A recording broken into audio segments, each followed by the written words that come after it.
First off, I just want to say thanks for taking the time to chat with me. I know the the kids that I work with are going to be stoked to be able to hear from you. I'm happy to be able to chat with you again and see your face. So Yeah, it's no, it's nice it's seeing you. nice.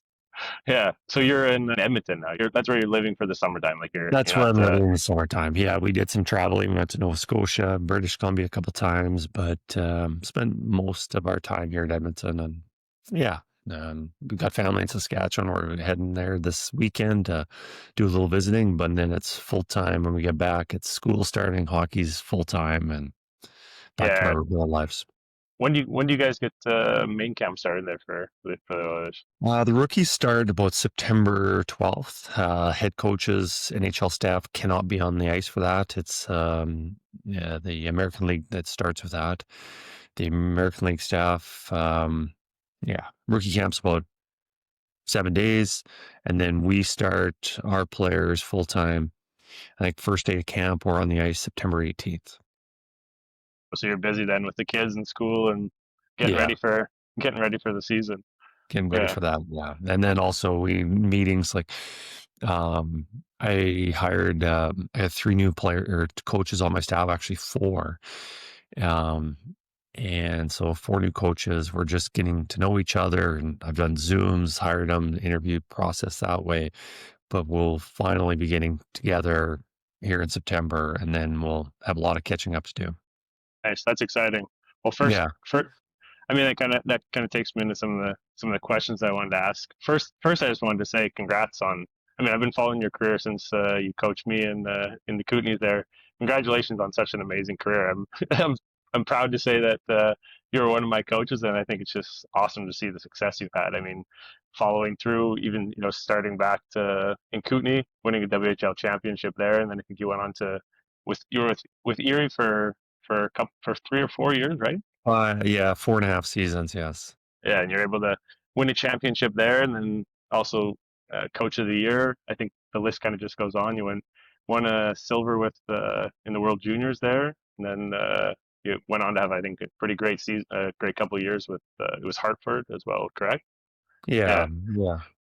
and then I mean, ultimately getting the role in Edmonton is when I when I seen the news come out, I just was texting Johnny and a couple of the other guys like, I can't believe this is amazing. Like I just had the biggest smile on my face. I don't know, I'm just so happy for you. Just like I talk about you all the time when people ask me about my career and everything like that. I just think you know you're a humble guy, so you might not say it yourself, but I just think yeah, I think very highly of you, and I think you're such a great coach, and that's one of the questions I want to go into is everywhere you go, you seem to have success, and from my point of view, I think I understand why you have success, just the way you treat players, the way you handle yourself professionally when you come to the rink, and the respect that you give players and giving players freedom to be themselves. But for what might be your view on why you think you've had success everywhere you seem to go? Well, first of all, you talked about my success that I was in Kootenay. My first season, we won a championship together that you were a part of. And I think about that time and where I took over that head coaching job. And even in the summer, I remember our GM telling, like, Mark Hollick had left and they were looking for a head coach. And I was told that I wasn't ready. And I understood that. Like, obviously, I wanted the job, but I understood that I wasn't ready. But the summer went on 2, 3 months and no one was hired yet just because of certain logistics. And then 3 months after that, it was like, okay, no, Kris, you are ready. You are going to be the head coach that season. And I remember going to the rink and getting all stressed out. What am I going to tell this team before the first game and how we're going to get prepared? And geez, maybe I'm not ready. But we had a really good season. And I had a tremendous amount of respect for my players that helped me get through that season. Like we had some good young players like yourself, Adam Rosignol, and some other guys like that who I have a lot of respect for. But especially the older guys, the 20-year-olds that were on our team, really set the tone and helped the team move on where we got to, like Adam Fraser, Steele Boomer, Kevin King. Those are the three 20-year-olds. And I don't think if it wasn't for the leadership of that, I wouldn't have got off to the strong coaching career that I got off to because of those guys. So I don't know. I just think about my time of coaching. A lot of things have worked out, got in place at the right time. But geez, I just have a lot of respect for the players that I've been able to coach. And when I was coaching in junior, I always saw it, and I always saw other coaches, and they had more of a lot more discipline, almost a dictatorship. Do it my way or beat it. And as a coach, you're always trying to get the most out of your players, and you're thinking, geez, should I do this? Should I be doing this? And, could I be pushing them harder? But I always thought that my goal was to get to the pro and get to the NHL. And if I'm getting there, there's no way you'd ever get away from coaching that way. So I was like, um, yeah, I think it's most important to show the players respect. Certainly you need to hold them accountable, um, and know what the expectations are. But I think if there's a lot of communication, you're going to get the most out of the players, and they'll open up and tell you what they need. So, um, yeah, that's a little bit about how I thought. Yeah, I appreciate to hear that. And the thing for me always is like when people ask me about different coaches I have, I always look back to you. And you know, I was fortunate from a younger age. I always knew I kind of wanted to, after hockey, get into coaching, and I think I have you to thank a lot for that because when I was younger, I had some coaches that I didn't really gel with so well. They were kind of those, like you say, like those older coaches that are really hard on guys, and I didn't mind that, but you came in with a different philosophy and a different mindset, and I really kind of that switched in my mind. I thought, hey, this is a different way to coach, and this is something I would like to do as well. And when I look at coaches I've had in my career and the coaches that are also successful, I look at you and Cale McLean, assistant coach there in Calgary, and Al Murray, and those guys all had similar philosophies to you. They treat players with respect. You're hard on us. We weren't getting away from bag skates, but you're still tough on us. But at the end of the day, you treated us with respect and you were personable with us, and I think that I really like that about your coaching Well, strategy. I believe no matter what job you're doing, whether you're stocking shelves at a grocery store or a lawyer or a hockey player, professional athlete, whatever it is, I think you're going to get the most out of somebody if you um, feel appreciated. What you, as a person, as a player, and what your skills are. Um, what what do they bring? What's valuable about that person? And I think about our team, and every player has different skills. And we've got a couple of the best players in the NHL, leading with Connor McDavid and Leon Draisaitl. Like those are spectacular players, and they bring skills. They've got a lot of skills, but there's players on my line or my team, either the third or fourth line, they've got some skills that they do that's even better than Connor McDavid or Leon Draisaitl. And that might be just getting a puck out on the wall or getting in a shot lane or winning face-offs or how they support the defenseman on a breakout. Everyone, I don't think it's important to just highlight those skills that they have. And, other players can learn from them. So there's not a perfect player, obviously, as close as they are, Connor McDavid. But I think everyone's does something that's really good. Yeah, you're able to try and bring out the best in players, and that's one thing I think you did. Just thinking back to our years together, you did such a great job of. I mean, the year that we won the Western League, I wasn't one of the top players. I was on the bottom of the pecking order. Same with Piercy and Johnny and stuff like that. But we always felt as though we had a role on the team, and I think you did a great job in being able to give players that sense of you're on the team, which it takes a whole group, and you're able to give guys a role. If it was whoever it may be, like if you're penalty killing, this is your role, and this is what we need for you to do on the team. And I know I think that's one of the things when I look back at our time together was what made us successful, or what you brought that made us successful. So I think that's awesome. And going forward, one of the young guys we did have on our team then was Sam Reinhardt. I know maybe a sore spot for you right now, but I just wanted to ask. Maybe a lot of people maybe don't know that you actually did coach Sam and he was on our team then. I'm more than happy for Sam to, get a championship under his belt. And but this last season, I was rooting for you to get one, so you guys kind of each had one. But what has it kind of been like for you just watching, coaching against Sam and seeing his career unfold and how spectacular his career has been lately? He's kind of just been on a rocket ship the last few years, and I mean, obviously playing him in the championship, and it's maybe not exactly what you want to see, but Yeah, you never know. Like in junior level, there's players that come into the or in the junior at 16 years old, and they graduate when they're 19 or 20 years old. And throughout that time, there's always a lot of good players, and you never know exactly what is going to allow a player to get to the NHL and be a star player in the NHL.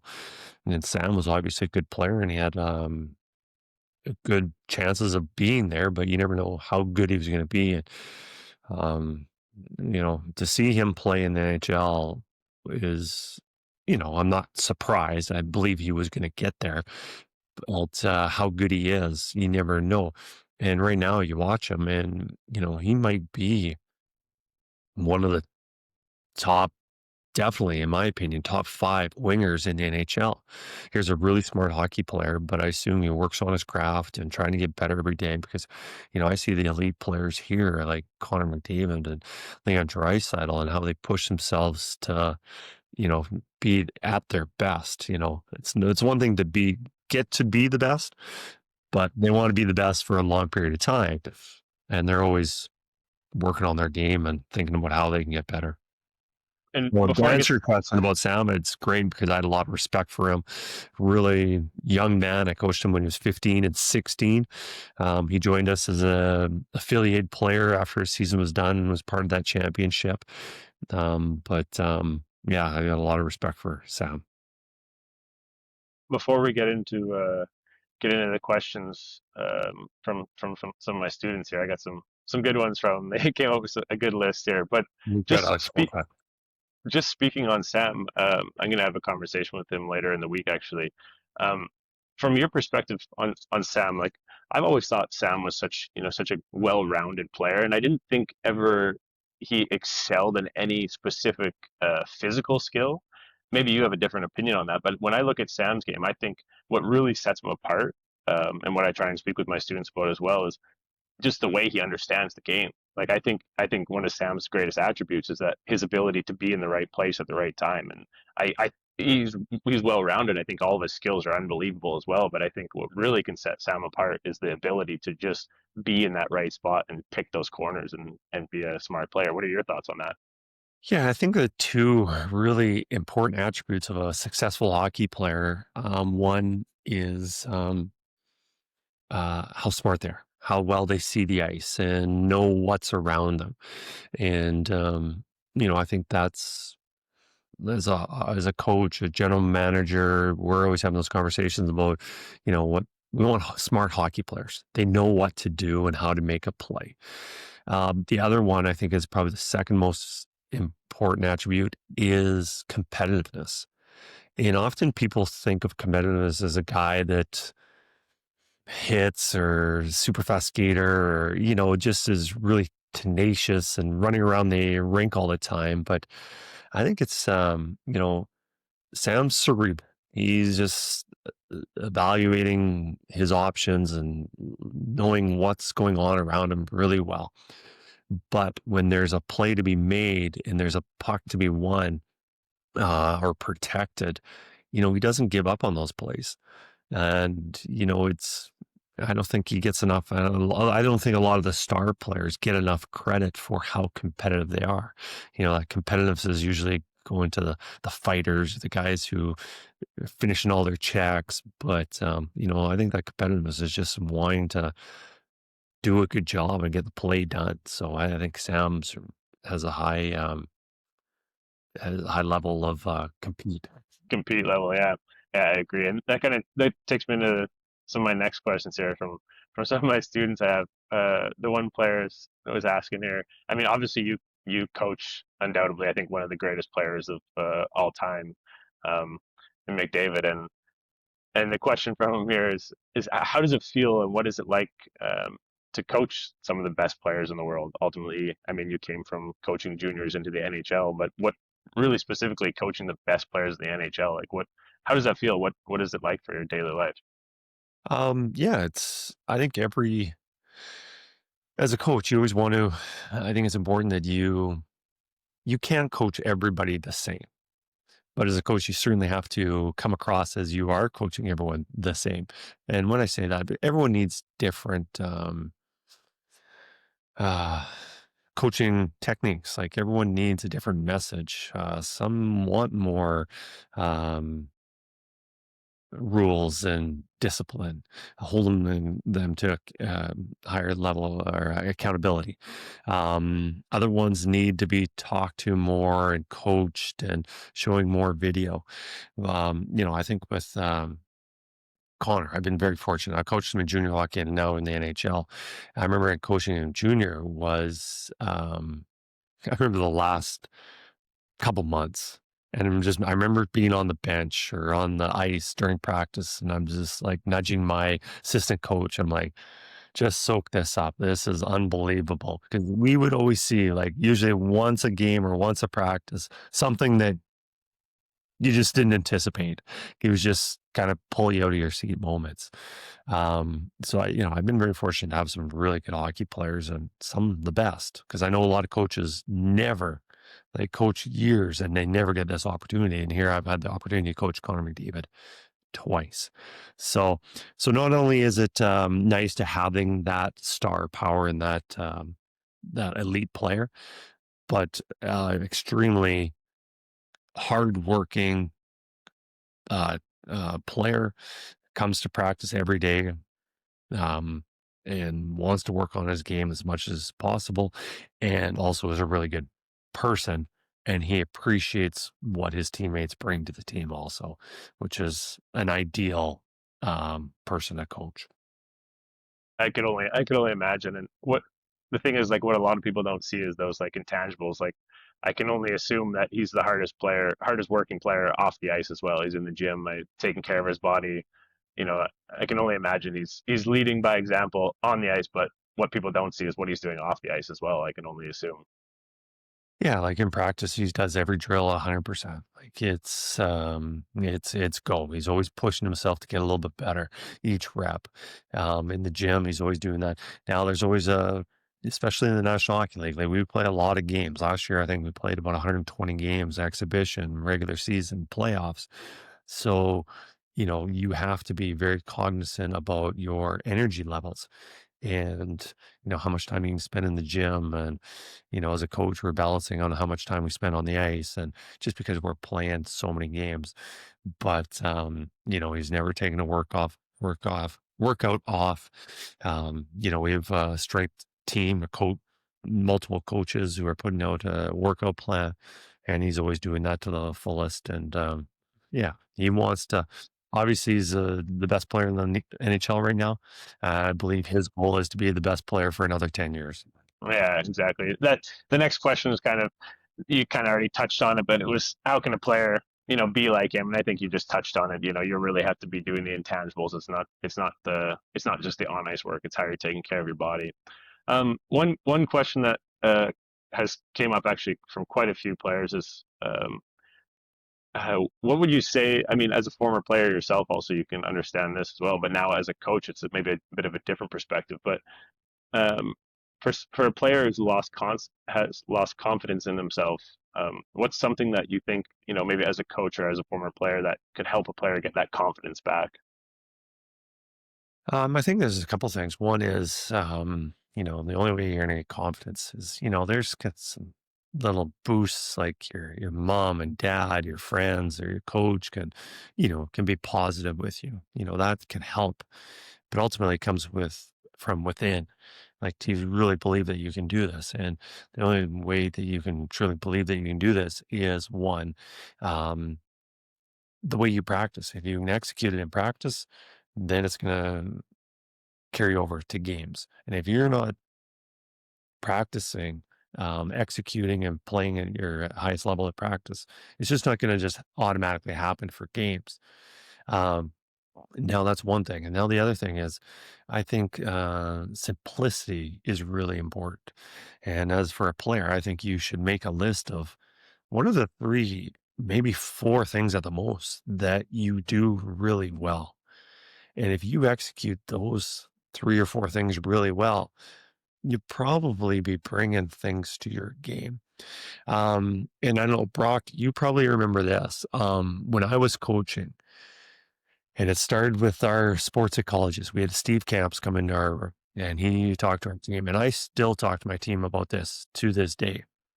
And I say B plus, because everyone's thinking about before a game, A plus. I got to do this. I wanted to score 3 goals. I want to make all these plays. I want to, and it rarely happens that you can just, because if you are going to have an A plus game, let's just say you're a centerman and your goal is to have an A plus game. But if your wingers are a D and an F and they didn't play very well, you will never have an A plus game. So you are um, reliant on your teammates. And I have if everyone brings a team B plus, if everyone can just be a B plus, and that's doing all the little details correctly, and stopping, starting, moving your skate or moving your feet, making easy passes, then what happens is there's a lot of guys that do end up being A pluses. So I think if make a list of just the simple things that identify you as a player, 3 or 4 things, and make sure you do those really well, you're going to be good. But what happens is now the guys around you are probably going to be good also. If they're a B pluses, then you're going to end up getting some A pluses where guys are being really good. And that's where you build up your confidence. So I think it's important. Simplify what are you as a player? What's important for you to play well? Do those things. And then that's how you'll play well and get that confidence. Yeah, nice. Yeah, I specifically remember that about. It's funny you say that even because I don't know if maybe Kinger talked to you once during our season, but I remember the year that we did win it. I was struggling a little bit throughout the season with just kind of actually that self confidence as well. And Kinger came to me and he wrote a list down of maybe it was his idea, maybe he had talked with you, but he had wrote a list down of things that I was good at, and it meant so much to me as a young guy. He just gave me a list and of things that I was good at, and he said focus on these few things. So maybe he had taken that from you. I can only assume, but I still remember thinking that, and that helped turn things around. And also working with Steve Camps there was great as well. So nice. That's a good way of looking at it. I think just kind of simplifying it, breaking the game down into little smaller details. Um, Yeah, and I think where you get confidence lost is where you're thinking about, I got to do this, I got to do that, I got to do, and it's just so much. You get overwhelmed. When you lose your confidence, you are thinking about way too many things. But, when you think about, everybody, when you are playing at your best, and everyone's been in that moment where they feel really confident and are playing their best, the game seems so easy and you're not overthinking. And it's just like, it's fun. You're having joy and you're working extremely hard, but it doesn't feel like it. And I guess we just all strive to find that zone. And yeah, kind of that if like you do that, that flow I think, state, kind of just yes, that flow state and something else I just talked or I haven't mentioned before is finding joy, just having that smile on your face. And it's a fine line there, where you're working your hardest, but it doesn't feel like it just because you are having fun. So, at the end of the day, it's a game, and that's where you're gonna have the most success is when you are having fun. I agree. and, and that's one thing I had a lot of respect for is we had our star player that we traded for Cody Eakin when we won that championship, where I had a lot of respect for him, where he was on the ice and he was almost goofing around. Um, but when it was his turn to go, when he was in line to do his rep on a drill or a skill, he was 100% invested in it and he would do it at his best ability. So you hear I had a lot of respect for this guy and he was having fun, but it wasn't so much fun where, sometimes when you're on the ice and you're having fun, you're goofing around, you get distracted. and you forget about the details and actually how to perform at your best. Where I thought Cody Eakin had this skill about just being able to, have fun, not to get distracted. And then when he was up or when it was his turn to go, he was dialed in and he would execute it really well. Yeah, being able to find that balance between having a fun time but also making sure you're locked in and ready to roll. I think Absolutely. that's where some players can struggle, where they want to come It in and is. It's a just skill. have fun. Yeah, It is a yeah, skill. It is a skill. yeah, exactly. Um, Next question here. I got a few more for you now, if you don't mind. No, I do. This is fun. Awesome. Savia wants to know, there's a lot of players that worry about taking the creative risks, and how you can be a creative player without getting benched if you make a mistake. So I think I think you know what he means by that, being able to, there's those coaches that only want you to chip the puck out, get it in, dump it in, but ultimately I think he's asking how can he still be creative and not get benched for trying to make those moves. Yeah, it's a fine line, and especially from a coach, because coaches have to hold everybody accountable. And if you have a player just out there willy-nilly just doing silly plays and just low percentage plays and giving the puck away while other players are watching that, and then you don't have any kind of cohesion and you can't work towards something. But I don't think it's, especially at a younger level, just to dump and chase and never make mistakes. And I tell my players this: nobody has a perfect game. Even when they're in the zone, even when they're Connor McDavid playing at his best, they never have a perfect game. The game is all about mistakes, and you have to manage your mistakes. And so I guess it's about, you know, balancing those mistakes. You have to, it's a risk reward, and you have to evaluate um, the likelihood of you making a play and not. Um, I don't know. There's so many. I just say encourage it, especially at a younger age as a player, to try those. If it doesn't work, well, how are you going to improve on it? And as a coach, I think when a player is trying to be creative, and whether they're being successful or not, having those conversations on the bench with those players. And I think so often coaches often are, supportive when things don't work out and they're telling their players. But I think it's really important also when they make a creative play that when they come back, not only pat them on the back, but talk to them about why it worked out. Why was that play successful? And then, the player can also think about, you know, um, okay, that's why it worked out. Okay, well, maybe I can take it to another level. Maybe I can take it to the next step. So I think creativity is good, but there should be a lot of communication with the coach and the player about why things work and why they don't. And I suppose a lot of things, from your perspective, would be situational as well, like time and place of game, score, and areas, and trying maybe not making those plays at the blue line specifically. Would you kind of what would you kind of say in that kind of area? Is there specific areas in the game or specific spots on the ice that you appreciate to see some more creativity in certain areas? Maybe you think, hey, let's limit the creativity in these areas or time of game, let's say. Um, Yeah, definitely a time of game. If you're up 1 goal with a minute left, you probably don't need a toe drag at the blue line, those kind of plays.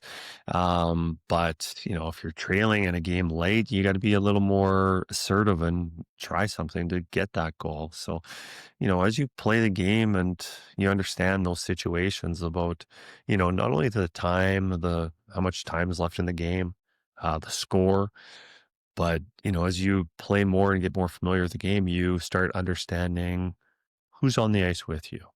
Um, how much space do I have to make this play? And then if you take it to a whole different level, who are you playing against? Is that a good defender? Is he a little bit weaker? Can he turn this way? Those are the exceptional players that can actually understand all those. And, as you get more familiar and more as a better player, you start to understand all those things. And there's a lot of things to take under account: time, score, space, who's your teammate, I don't know, all those things. But it's just never black and white. So, Yeah. and that's where you have to, yeah, it's about risk and reward. Yeah, it's all. I suppose it's all about learning the game, learning the situation, learning learning how to play the game is yeah. It's a big key thing that I focus on a lot with these younger players. It's just really learning how to play the game, and it's something tougher to teach than just being able to skate around pylons and do certain things individually. I've I find it fun and challenging to try and you know teach the game to the players and really like, where are you going in this situation? Where are you going in this situation? I know you can shoot from this spot well, but where are you going when the puck's over here, and how are you thinking through the game? And I think that's something And that's fun that's to. where Sam Reinhardt excels at that. He understands the game. Yeah, exactly. I still remember when we were younger and thinking like, man, like Sammy, how does he score like this all the time? But he was just always in the right places, always thinking the game one step ahead of everybody, which was fun to see.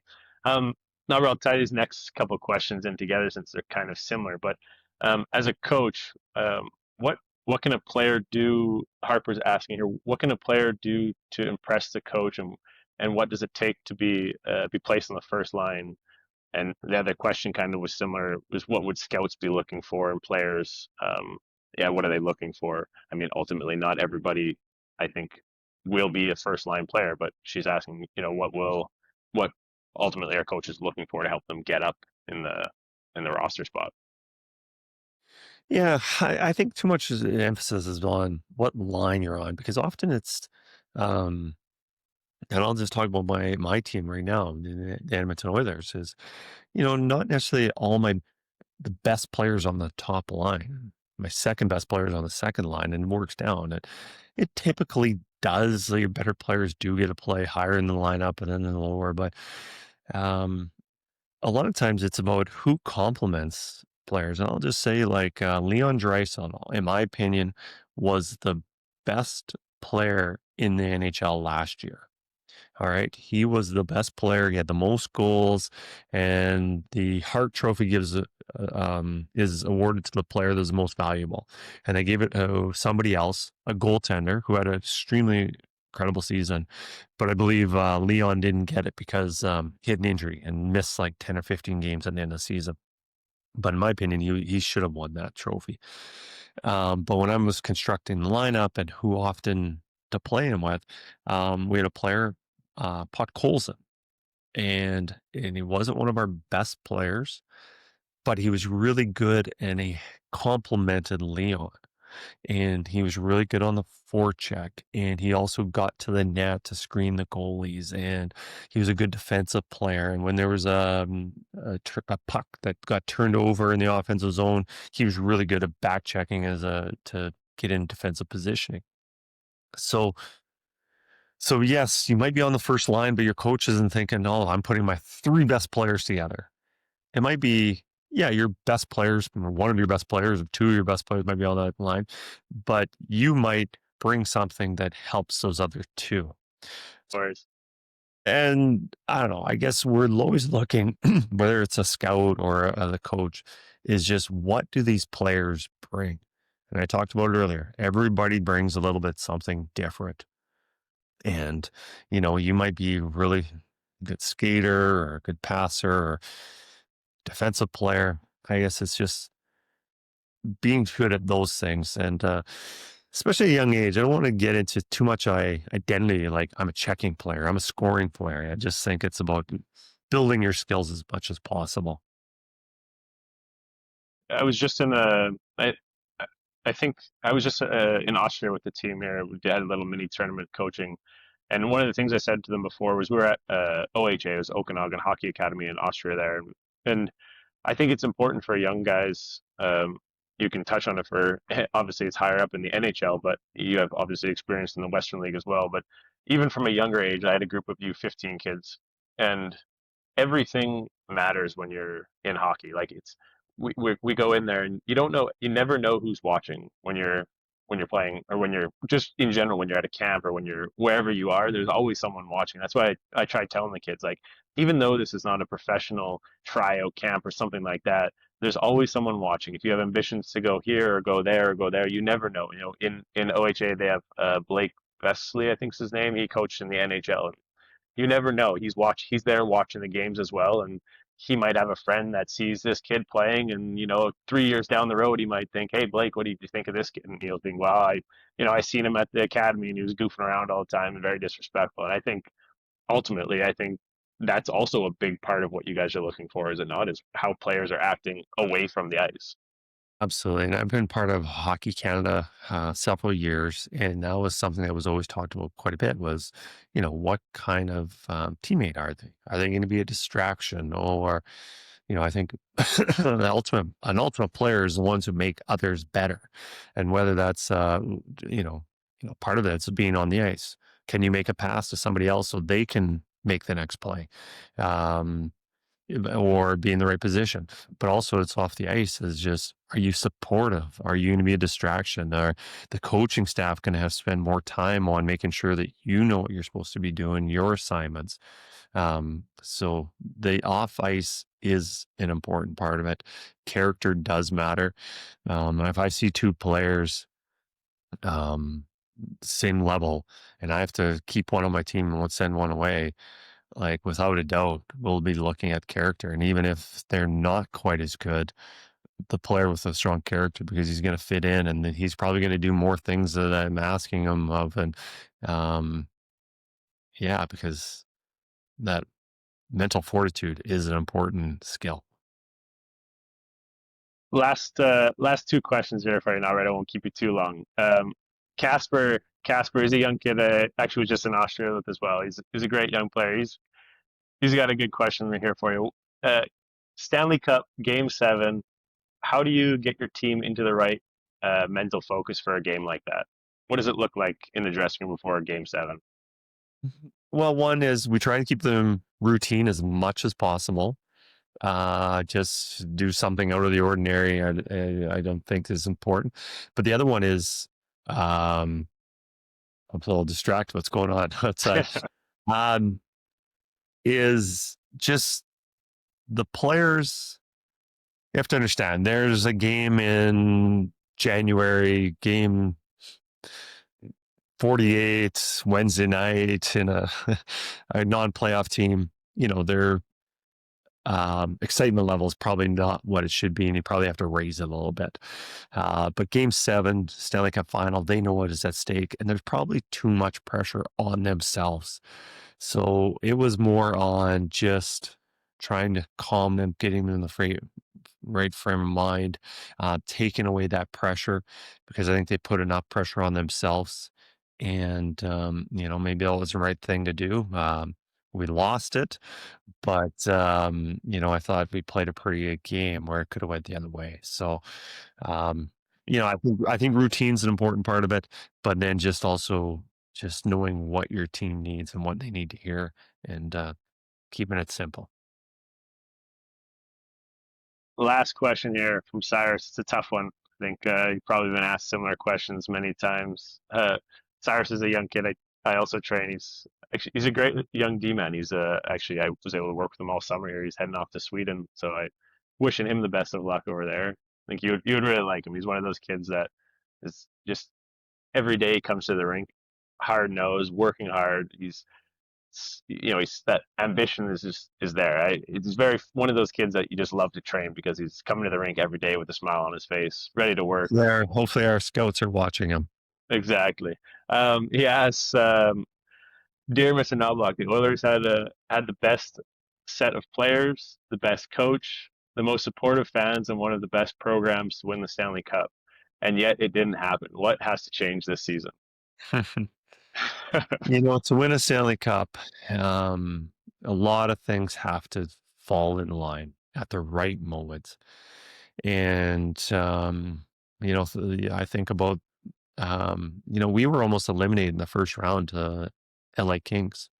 Um, we were, we had a lot of injuries at the end of the season. So the last 20 games, we didn't have a lot of our players, and we also traded for some players. And some of these players didn't even play any games until they played that first playoff game, and I didn't really even know what we had. And then we played. We were down 2-0. We were almost down 3-0, and we scored a late goal to win that game. We ended up winning 4 straight after that. And then we played Vegas after that, Dallas, and there's times in the series it could have went the other way, and we were just able to score a key goal or make a key save at the right time. And we were able to win those games, and I don't know, just so many things have to stay in line. And I was just thinking about our series against Florida, where Florida was the better team, but there was times where a key goal at a right time, especially early in games, could have changed a game, and which changes the series. Um, Health, we're missing one of our top forwards. I don't know. There's just so many things. So it's going to be incredibly hard to get there again. We do have a good team that we should have an opportunity to do it, but it's yeah, it's a lot of things have to go right.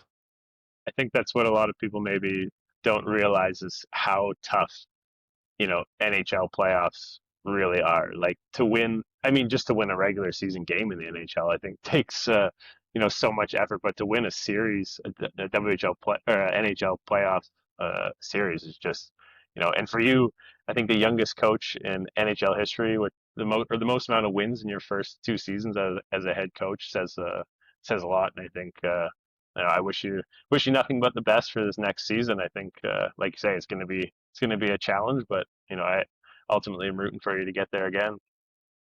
Well, thank you, and I appreciated all the nice things that you said about me, and I'm very fortunate to be where I am. But I know I got here because of some extraordinary hockey players that I got to coach along the way, and also the character of them. And I remember my time with you, and you talked a little bit about your rookie year, and I was uh, it was my first year as a head coach, and I remember spending a lot of times talking with Jerry Banks on, geez, Brock's a really good player, and you just got to connect. We got to get the most out of him. And I remember that first year you worked so hard, and then I remember the following year, that's when you broke out, and a lot of it was just having the confidence of, I do fit in here and I can make that next play, because you end up being a tremendous, one of the better players in the Western Hockey League. And Appreciate that. I just wish, yeah. Anyways, and I have one question for you. What's How are that? the Minnesota Vikings going to look this year? Oh, man, I don't know. I say the same thing every year. I think they're going to win, so I don't know. We'll see. I think their JJ might be the ticket, but we'll see. I'm not sure. Who are you rooting for? I don't follow the NFL very much, but I guess when I do, and this is probably, you probably don't like them, but if I do have a team, they're the Chicago Bears. No, definitely. My brother's also a Bears fan. Nice. Well, I appreciate it, Albert. Thanks a lot. And I know my students are gonna love to be able to hear this from you. And I appreciate you taking the time. And nice to see your face. And hopefully able to see you in person again here soon. Yeah, that'd be awesome. All right. Yeah. All right. All right, Thanks, Albert. Brock. Bye bye. Thanks a lot, Albert. Bye.